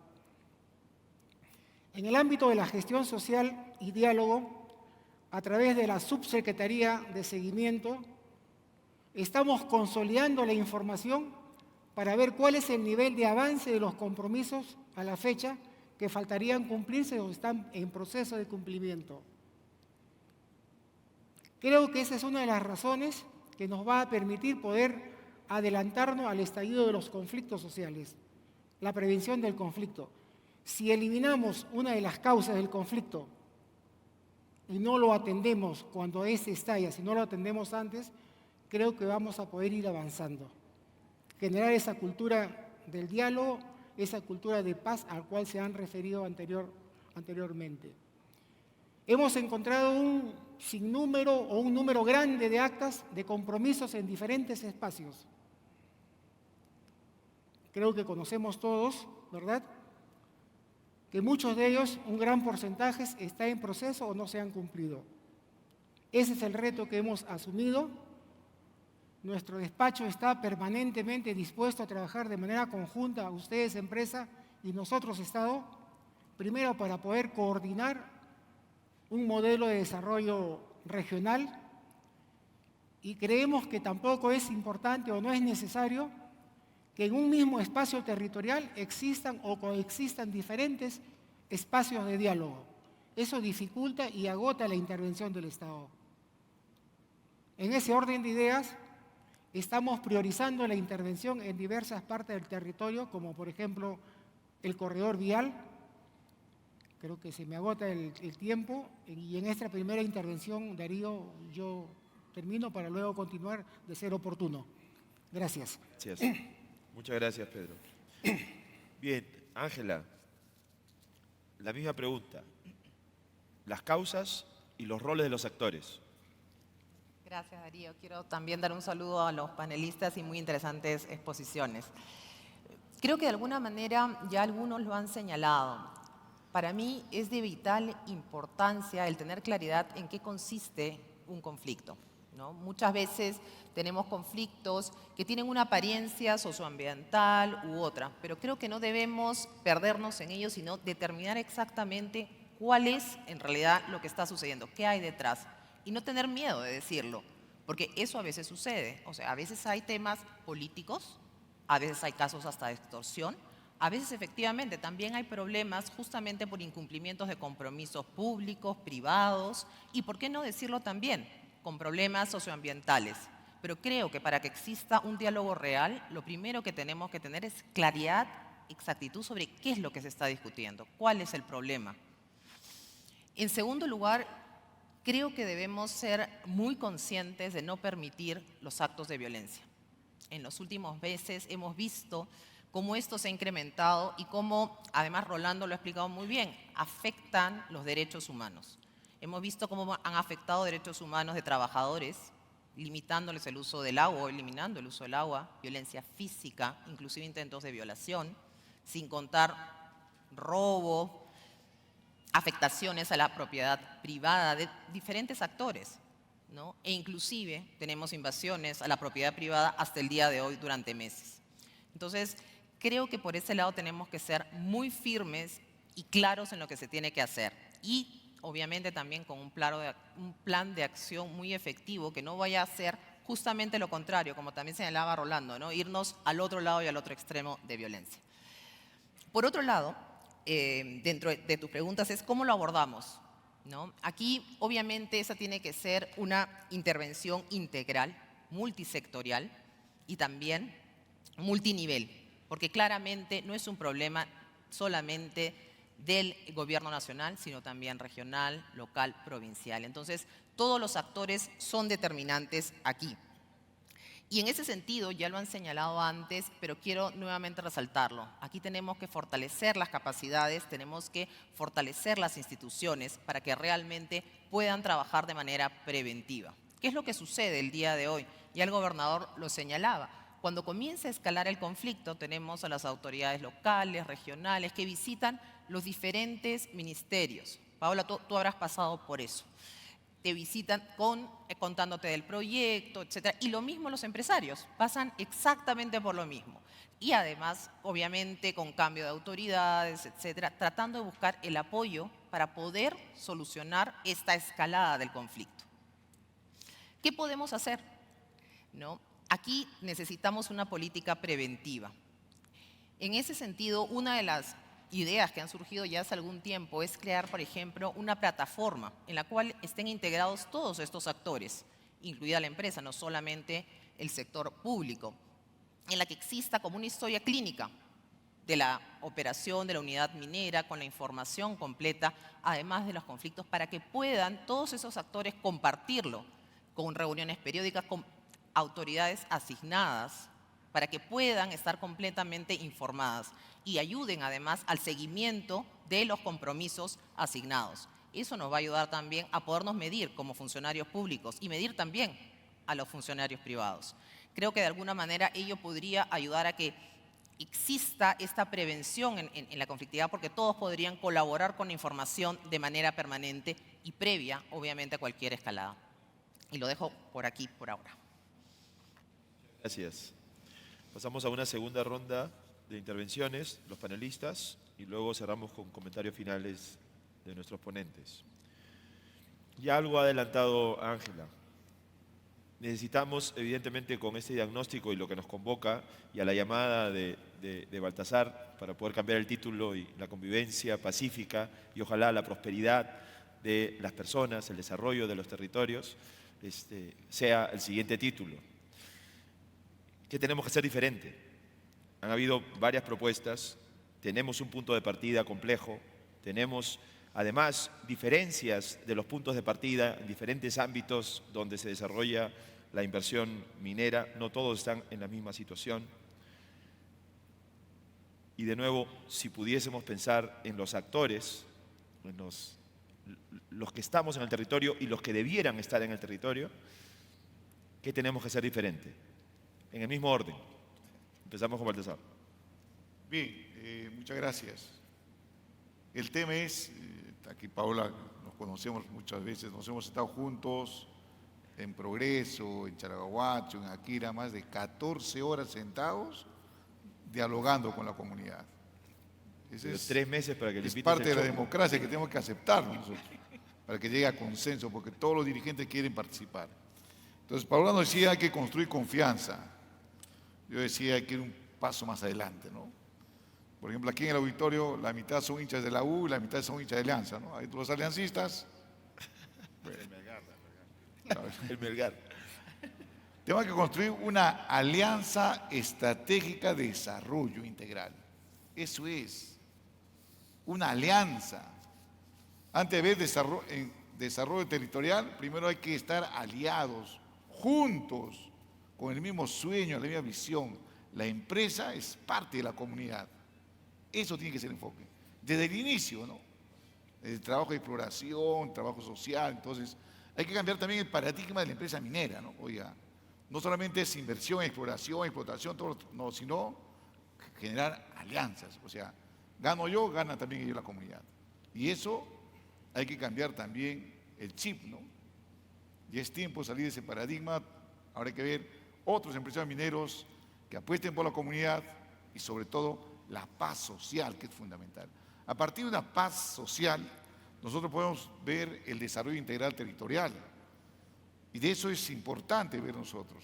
Es decir, hay que invertir para la paz social. La paz social no cae del cielo, no cae en mesas. Es parte de una inversión con responsabilidad social y empresarial de las empresas mineras. Entonces ahí yo creo que es importante una convivencia pacífica. Paola también nos decía el tema del cano, ¿no? Las regalías. Los gobiernos regionales deben priorizar la zona de área de influencia directa. Y yo le digo a Paola, pues hay que ver el IDH para ver cuánto es Chalhuahuacho en Apurímac y cuánto tengo allá un distrito en Pampachiri o otro distrito en Antabamba, que son extremadamente pobres. Cochabamba tiene 6 distritos que tienen un régimen especial. Yo tengo 84 distritos que atender. Entonces, si me doy para atender al hijo que está un poquito más gordo o al que está en UCI, en cuidados intensivos, ¿a quién debo atender? ¿No? O sea, también es una mirada más global del desarrollo integral de la región. O sea, no puede estar uno muy con sobrepeso, más que el gobernador, y otro que está en cuidado intensivo, ¿no? Eso tiene que ser real también, ¿no es cierto? Es parte de la democracia. Y entonces cuando vemos que en Apurímac, por ejemplo, Expo Alimentaria, hace una semana, primera vez Apurímac, 6 asociaciones de productores de palta para exportar al mundo. Es parte del cano que se está haciendo también en otros distritos pobres como Cocharcas, que ahora tiene la mejor palta de Apurímac y del Perú para exportar. O sea, sí estamos invirtiendo en educación. Como gobierno regional, como yo soy docente, profesor, más del 40% en infraestructura, equipamiento de educación.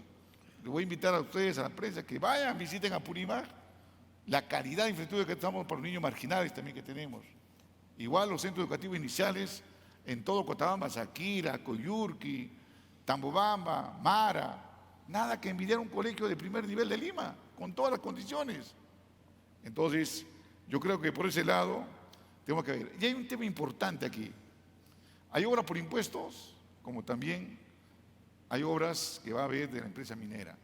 Entonces, tenemos que tener aquí una visión más integral de desarrollo, de paz social. Yo no puedo traer empresas golondrinas de fuera de la región, fuera del área de influencia del distrito o la provincia, en vez de fortalecer las empresas emergentes locales. O sea, yo obro por impuesto y viene una empresa de Lima. El proyecto cuesta 14 millones y al final me sale 30 millones. Oiga, si lo hace el gobierno regional, eso cuesta 10 millones. Entonces ahí también tiene que haber un acto más solidario de la empresa, tanto en obra por impuesto, hacer actividades complementarias a la mina, tratar. Yo veo con mucho, y he aplaudido que las Bambas hayan negociado con Fuerabamba 50 carros compactadores que tengan. ¿Ya han tenido que pasar tanto conflicto para eso? ¿Han tenido que tanto abajo el puente para que se tome esa decisión? Si pueden hacerlo el primer mes que ha empezado. O cuando están en etapa de exploración, ir formando microempresas que van a ser útiles para el desarrollo de la operación minera. Fortalecer capacidades y responsabilidades también. No solamente, no hay en Apurímac, traigo de Cusco, traigo de Lima. Entonces, ¿cuánto por ciento de Apurímac trabaja en las Bambas? No llegamos ni al 20%. Ahí está un rol de la empresa que tiene que repensar y decir, oiga, queremos paz social, tenemos que apostar por la capacidad humana que tenemos aquí, fortalecer o formarlos para que trabajen con nosotros. Y yo quiero también ver, finalmente, me da un poquito de tiempo, el tema de la corrupción, ¿no? La ejecución presupuestal. Decíamos, la ejecución presupuestal, tenemos un régimen de ejecución presupuestal, la ley de constitución del Estado, Perú Compras, obsoletos, ¿no? Ya estaban en su techo, no sirven, por eso es que el mismo gobierno central no puede comprar la URIA, ¿no es cierto? Han cambiado 3 ministros por no comprar URIA. Y nadie dice, oye, la causa no es el ministro, la causa es esa obsoleta ley de constitución del Estado que tiene que ser más ágil, más eficiente, muchos candados que al final se pase el ejemplo de la URIA, ¿no?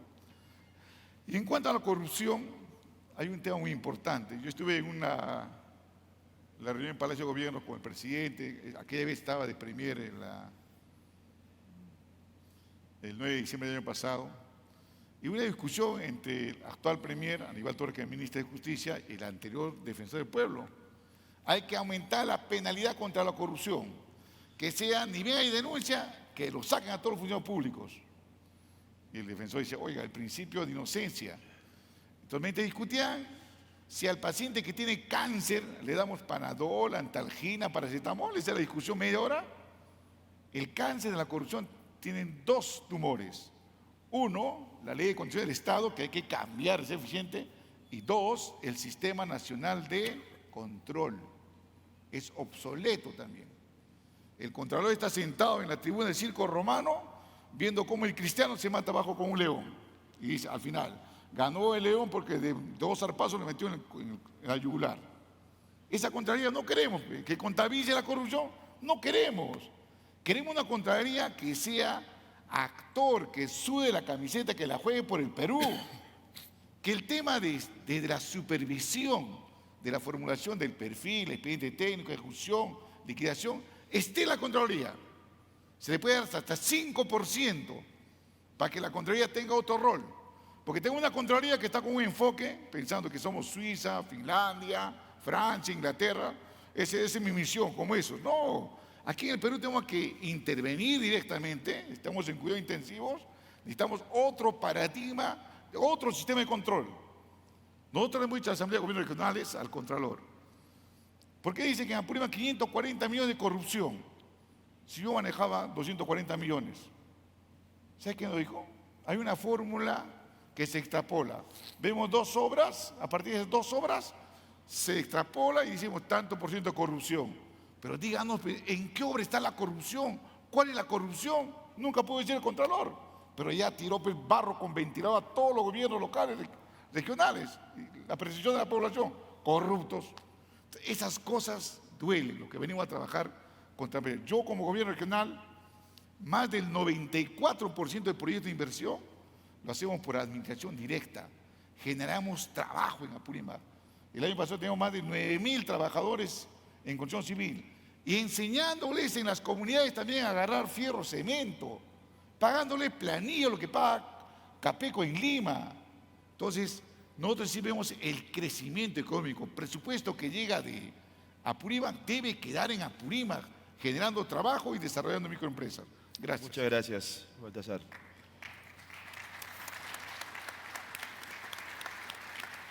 Seguimos contigo, Pablo. Bien, quería decir sobre el tema del rentismo que se me había quedado, es que el rentismo se acelera o se potencia en función de la capacidad productiva que tengan las regiones o los lugares en donde se desarrolla esta actividad. Obviamente, en lugares en donde el potencial productivo es muy bajo, como puede ser Cotabambas o como puede ser el circuito petrolero, el afán rentista se va a disparar o va a ser la única salida, la única posibilidad de solución para obtener una vida mejor o ciertos beneficios. Entonces, la conflictividad se va a hacer mucho más endémica en estos lugares, ¿no? Y creo, para responder tu pregunta, ¿no?, en ese sentido, que lo que hay que hacer es empezar a legislar con evidencia y comenzar a ver realmente cuáles son los lugares en donde hay estos afanes rentistas, cuáles son la forma en que estamos introduciendo este afán rentista, porque en este momento tenemos regiones, distritos y provincias que de lo único que hacen para poder obtener recursos es estirar la mano esperando que venga el cano o llegando a conflictos para exigir más cano. Es por eso que en este estudio de Orihuela encontramos que son las autoridades locales en un 43% las que encabezan las protestas. Después viene un 49% de las comunidades campesinas, los frentes de defensa, etc. Pero en un 49% tenemos autoridades locales que buscan atraer al gobierno para negociaciones que les permitan saltarse toda esta burocracia, ser declarados como distritos especiales, provincias especiales, e incluso en las mesas de diálogo, como lo puede atestiguar perfectamente Paola, se nos exigía, ¿no es cierto?, cuando éramos funcionarios públicos, que se eximiera, ¿no?, de pasar por el INVIARTP una serie de proyectos, ¿no? O sea, ser tratados de una manera absolutamente especial por la única razón que en esos lugares existía proyectos mineros. Habría que señalar, ¿no?, además, que en el Perú hay 1.449 minas, digamos, al 2019, ¿no?, de las cuales 753, o sea, la mitad, son medianas o grandes y están distribuidas en 208 distritos. De esas minas, solo 175 aparecen en los registros de la Defensoría del Pueblo como, digamos, protagonistas de algún tipo de conflicto. Es decir, solamente el 12% del universo total de minas y el 23% si excluimos a la pequeña minería. De esos 208 distritos, en 115 no se han registrado ningún tipo de conflictos y solo en 93 se han registrado conflictos. Pero el dato curioso es que hay 168 distritos que no son distritos productores en donde no hay minas, pero que están aledaños a estos distritos en los que efectivamente se producen conflictos con relación a proyectos mineros. Básicamente porque quieren estarse integrando a ley ya, ¿no? Entonces, acá se ve claramente cómo estas malas políticas, malos diseños de políticas de distribución, como ha mencionado también ahora Baltasar, generan estas distorsiones y estos mecanismos de búsqueda de renta. Yo les quiero finalmente rápidamente señalar el ejemplo de lo que está pasando en Espinar, ¿no?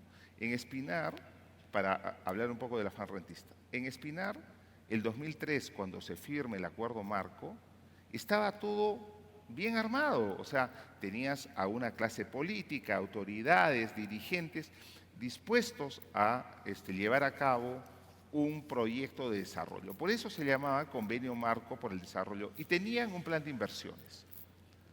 Posteriormente, la mina acepta el Convenio Marco y entrega estos recursos. 20 años después, del 2003, ya prácticamente 20 años, lo que tenemos ahora son dirigentes que están buscando o impulsando que el dinero que tenía que financiar el Convenio Marco, que el dinero que iba a ir a proyectos para mejorar la educación TIC de los alumnos y de los profesores de la zona, no se ejecuten y que ese dinero, esos 90 millones de soles que existen actualmente, se reparta entre todos los habitantes, ¿no? Entonces, ha habido un proceso de degradación desde la clase política que ahora exige esto y también de una serie, digamos, de mecanismos, de centrífugos y muy fuertes que se han producido de búsqueda de renta de la peor manera, ¿no?, que han generado esta situación en donde se ha perdido el desarrollo, la idea del desarrollo, la idea de futuro. O sea, si ya tú estás destruyendo el proyecto o cancelando un proyecto que va a beneficiar a los chicos que están yendo al colegio y a los profesores, estás yendo contra tu futuro. Entonces, estos afanes rentistas son sumamente peligrosos porque en el fondo nos comienzan a robar el futuro y nos comienzan a robar rentas que debieran estar destinadas a otro tipo de cosas, a cosas como las que hemos dicho, ¿no?, como la mejora de la educación y de otro tipo de beneficios que merece la ciudadanía en estos lugares. Pasamos contigo. Gracias, Pablo. Pedro. Gracias, Darío. Alianza Estratégica Regional, modelo de gobernanza regional, cualquiera sea el nombre que se señale, creo que es importante abordarlo y tratarlo en esa magnitud. Creo que si sumamos esfuerzos todos los actores, Estado, comunidad y empresa, vamos a poder de alguna manera reducir o atenuar una de las principales causas de conflicto. Y ese es el modelo que vamos y estamos desarrollando en el ámbito del corredor vial. Veamos cómo surge o cómo sale el análisis sobre los actores de la comunidad, ya que si bien es cierto es un territorio o diversas comunidades conviven entre ellas, sin embargo, las dificultades o entendimientos entre ellas también es difícil. Creo que esa es una principal dificultad que tenemos que abordar y superar para poder desarrollar este modelo. Digo esto porque, reitero, no es viable, no es adecuado tener diferentes espacios de diálogo sobre un mismo territorio. Hace muy difícil y muy complicado. Surgen demandas unas sobre otras, compromisos y o acuerdos que muchas veces se contradicen unas contra otras. En ese sentido o en ese marco, el trabajo desarrollado por la Secretaría de Gestión Social y Diálogo pasa por sincerar la información. Por lo que se acaba de señalar, tener toda una plataforma de información donde todos los actores puedan tener participación, puedan tener acceso, puedan poder alimentar esta plataforma. Esa es la propuesta, esa es la línea de acción que queremos compartir en este espacio. Efectivamente, el ejemplo que Pablo ha señalado sobre el Fondo Social, creo que es un buen ejemplo que merece repetir en otras áreas o en otras circunscripciones. Sin embargo, creo que existe una distorsión, ¿no? Tal vez encuentre alguna explicación por efecto de la pandemia, la falta de trabajo, entre otros. Sin embargo, ese ejemplo que consideramos no es el más adecuado, nos puede generar otros estados de conflictividad como que se ha generado en Espinar. El mismo alcalde, en una de las sesiones del Comité de Gestión, por la lucha intestina de dos organizaciones ahí en paralelo, hizo que muchos de los funcionarios de la empresa y de la misma municipalidad fueran retenidos y que motivó la intervención de la policía. Secuestrados, me corrige Pablo. Ese es el gran reto, eso es lo que tenemos, eso es lo que yo quiero compartir con ustedes a nombre del viceministerio que me han encargado liderar, gestionar, y lo invitamos para que juntos podamos recuperar en principio la confianza entre la empresa y nosotros. Con la comunidad podamos restablecer las relaciones armoniosas entre empresa, comunidad y Estado. Nuestras políticas abiertas permanentemente para poder recibir los aportes, las sugerencias de todos ustedes. Y juntos creo que podemos avanzar, reducir los estados de conflictividad y también señalar que en efecto, pues aparte de las causas del incumplimiento de los compromisos, hay otras causas, ¿no? Algunos de ellos que tienen un componente fuerte ideopolítico y de oposición al desarrollo de la minería. Creemos sinceramente que es posible, es importante y necesario poder hacer todos los ajustes y el trabajo para que la minería pueda convivir con otras actividades. Eso es el reto, ese es el compromiso y ese es el pedido y la solicitud que podemos hacer de manera conjunta. Muchas gracias. Ángela. Gracias, Darío. ¿Se escucha? Ahora sí. Bueno, coincidimos todos en la importancia y la relevancia de la minería para el desarrollo, ¿no? Paola ya nos mencionaba además que aquí se requiere generar bienestar y desarrollo utilizando estos recursos. Como bien señala el gobernador, es bien difícil, ¿no? Y tenemos obviamente que ver las mejores fórmulas para poder conseguir una utilización oportuna y eficiente para el cierre de brechas. Pero para todo ello, además se requiere un desarrollo territorial, un plan de desarrollo territorial en el que participe todo el ecosistema de manera colaborativa y con una visión de largo plazo. Para ello requerimos confianza, para poder conseguir esta visión conjunta, este objetivo común y además transparencia. Y en ese sentido, vemos con buenos ojos estas comisiones regionales de Leyti. Como saben, es un espacio multiactor en el que participa tanto el sector público, la sociedad civil y además la industria extractiva, buscando justamente un objetivo común, que es transparentar el uso de los recursos. El día de hoy ya existen en 5 regiones, Piura, Loreto, Moquegua, Arequipa y Apurímac, y están avanzando y trabajando en función de una visión territorial, no solamente haciendo digamos, tratando de buscar la confianza interna, sino también generando propuestas, lo cual es sumamente interesante porque claramente cada región es diferente, cada territorio es diferente y sus desarrollos también. Y este proceso, además, no solamente nos ayuda a generar vigilancia, una vigilancia importante como ciudadanos, sino también puede llegar a ser un instrumento de gestión sumamente interesante para la utilización de estos recursos y sobre la base, obviamente, de las necesidades y las prioridades que cada región tiene. En ese sentido, aspiramos a que Leiti pueda ser una gran herramienta que pueda seguir fortaleciéndose. Vemos con mucho agrado que hay varias empresas comprometidas, inclusive el gremio, y en ese sentido vamos a seguir trabajando. Muchas gracias, Ángela. Entonces tenemos como conclusiones un marco legal para facilitar la inversión y combatir la corrupción. Nos han hablado directamente del marco existente para la contratación con el Estado y el Sistema Nacional de Control. Hemos hablado también de fortalecer una visión común y más aún alianzas que puedan tener esta visión común.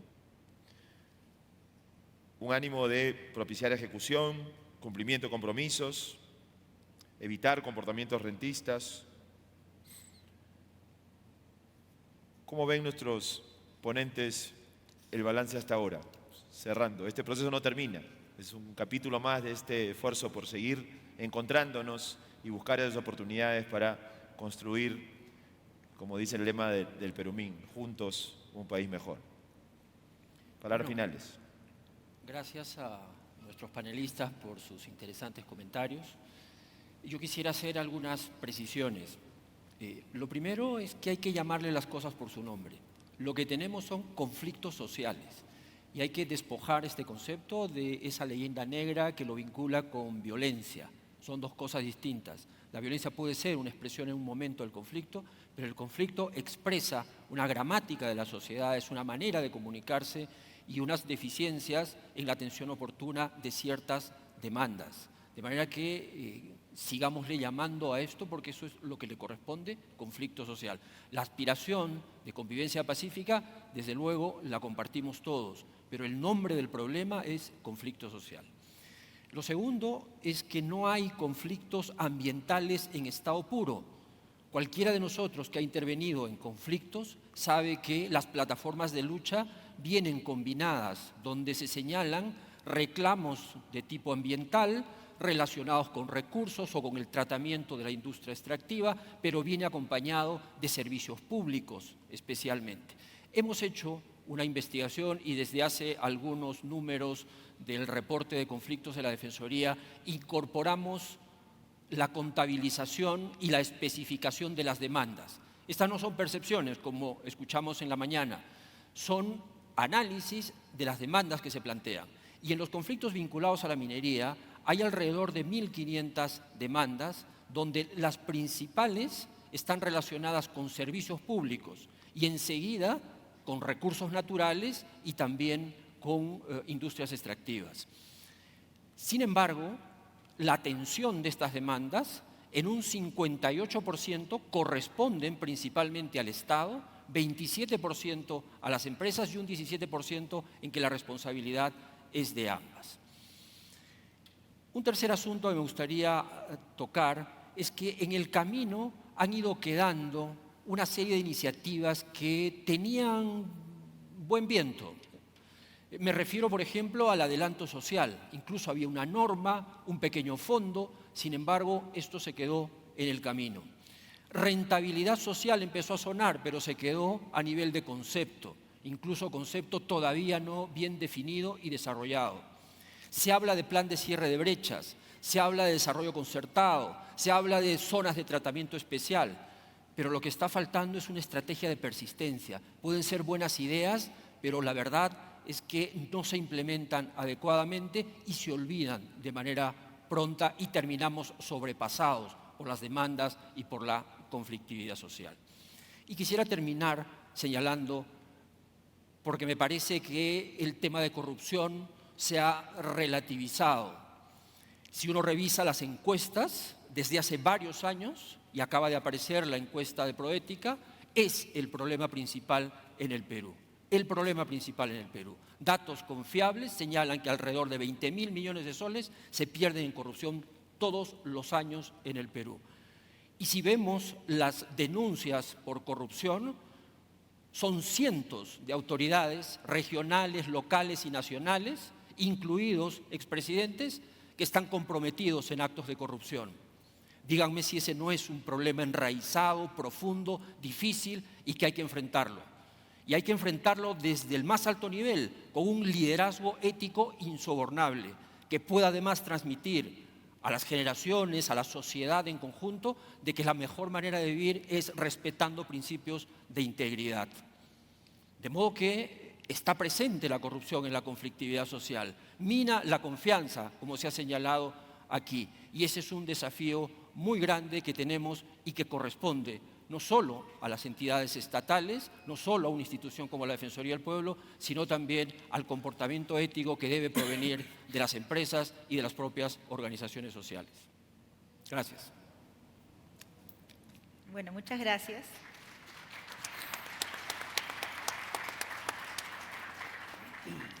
Muchas gracias y creo que estoy tratando de, en la medida que ustedes iban interviniendo, pensar cómo cada uno de los temas que hemos mencionado se van entrelazando. Cuando hablamos de construir o retomar confianza y legitimidad, tenemos que pensar qué pasó para que la perdamos. Y ahí están las causas que ha mencionado Rolando. ¿Por qué no confiamos? ¿Por qué la comunidad de pronto no confía en la empresa? Bueno, habrá un grupo de empresas que no cumplieron sus compromisos asumidos en su momento. No podemos generalizar que en todo lado pasó así. Probablemente, si volvemos a mirar construcción de confianza, el Estado le ofreció avanzar con acceso a servicios cuando llegue la empresa a operar y nunca pasó. Entonces, la comunidad, la población piensa, ¿a quién le reclamamos? El Estado no está presente. Entonces, va sobre la empresa. La empresa dice, bueno, a mí no me toca cerrar todo esto, puedo contribuir. Y ahí, ¿dónde está la visión de desarrollo?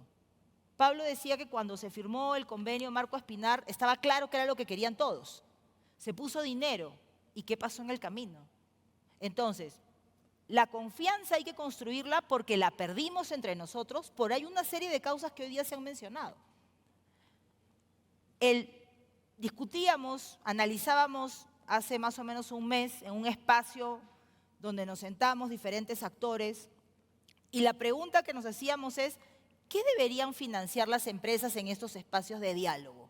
La demanda de las comunidades en lista, entre otras cosas, como bien ha señalado Rolando, hay una lista de varias demandas. ¿Deberían financiar esas demandas o deberíamos buscar que esas demandas estén vinculadas a la visión de desarrollo?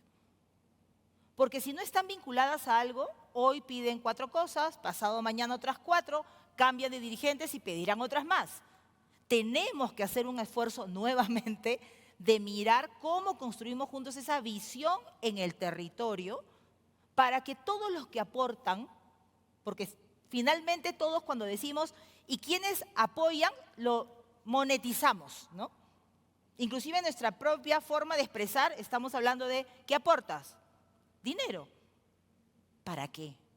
Para que vivamos mejor, para que convivamos mejor. Por lo tanto, es necesario. Hay una serie de causas que se han mirado hoy, que hemos analizado hoy, pero tenemos que ir otra vez paso atrás para buscar qué invertimos, a qué le sumamos. Y obviamente transversalmente está el tema de fortalecer capacidades y mejorar la gestión. Garantizar que ese recurso, quien lo ponga, si llegó por canon, si llegó por un aporte de la empresa, si llegó porque sale de los recursos ordinarios, hay que garantizar que se ejecute adecuadamente para cumplir la visión conjunta. Y creo que si bien es cierto, es complejo ahora, porque tenemos, como bien se han señalado en los datos, tanto Rolando como Pablo han señalado, hay un número de distritos, hay un número de conflictos, pero no es la mayoría de las zonas donde hay conflictos. Pero muchas veces, por el número menor, pero es el que más ruido hace y nos preocupa, entonces todo lo miramos a ese gran problema social o un paquete de problemas sociales que probablemente casi siempre está vinculado últimamente al sur, aunque se ha ampliado a otras zonas, sino que más sostenidamente, más ruido se tiene en el sur. Entonces, ¿solo tenemos que mirar esa situación? No. Yo creo que en otros espacios del territorio se está trabajando con visión de desarrollo, se está trabajando en tener confianza, donde se deberíamos primar, y con eso termino, donde la relación que se da entre personas, comunidades en el territorio, con el Estado, con la empresa, cuando hay diferencias, cuando hay preocupaciones, tengamos ese espacio para decir, mira, has tenido que cumplir esto, o usted, alcalde, tenía que hacer esto, y antes de generar el bloqueo, antes de la vulneración de los derechos de los demás, encontrar alternativas de solución. Pero ese espacio no se va a dar si no buscamos ese diálogo, esa confianza de manera sostenida. Totalmente de acuerdo que hay que atacar aquellos conflictos que tienen orígenes rentistas, totalmente de acuerdo, y como corresponda. Y si hay vulneración de la ley, ya no hablamos del conflicto, sino de delito, de acuerdo. Y ahí necesitamos un Estado de Derecho y orden interno que ponga realmente, prime la ley. Sin embargo, tenemos que darle una mirada de cuánto hacemos todos. Darío ha preguntado, actores, si seguimos pensando en que tú tienes que poner, no, tiene que poner el gobierno nacional, no, el gobierno regional, no, el gobierno local, tenemos que poner todos. Porque la minería si no es la principal, es una de las principales, viendo los datos que hemos compartido hoy en todo este foro, es la que finalmente va a permitir que lleguen los recursos a los distritos que el gobernador mencionaba, que son los más pobres en Apurímac, como los más pobres del Perú. Pero si no garantizamos llenar la canasta de recursos, no vamos a poder llegar a los más pobres del Perú. Por lo tanto, pensando en las personas, todos tenemos un rol, y pensando en el territorio, no debemos centrarnos, creemos, solo en el área de influencia directa o solo en la circunscripción administrativa, sino mirar los territorios como construcciones sociales que permitan avanzar en este proceso. Muchas gracias.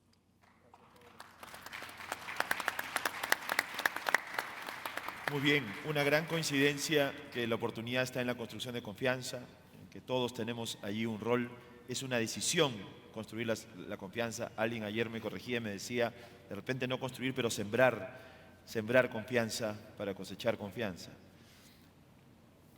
Siendo esa la coincidencia, creo que tenemos un paso aquí en Perumín, buscando construir los espacios de diálogo, de reflexión, y este trabajo además que estamos haciendo de sistematizar las experiencias, dándole relevancia a aquellas que ya se han mencionado, aquellas experiencias positivas que están funcionando. A Dios gracias, los problemas son graves, merecen una inmensa atención, pero los aprendizajes probablemente puedan ser complementados no solamente en esos territorios, sino en aquellos que están funcionando de alguna manera. Y ahí se está construyendo ciudadanía, se está construyendo desarrollo, se está construyendo prosperidad para las personas y para el país. Muchas gracias nuevamente a nuestro panel y a nuestros presentadores. Gracias a todos ustedes por su participación.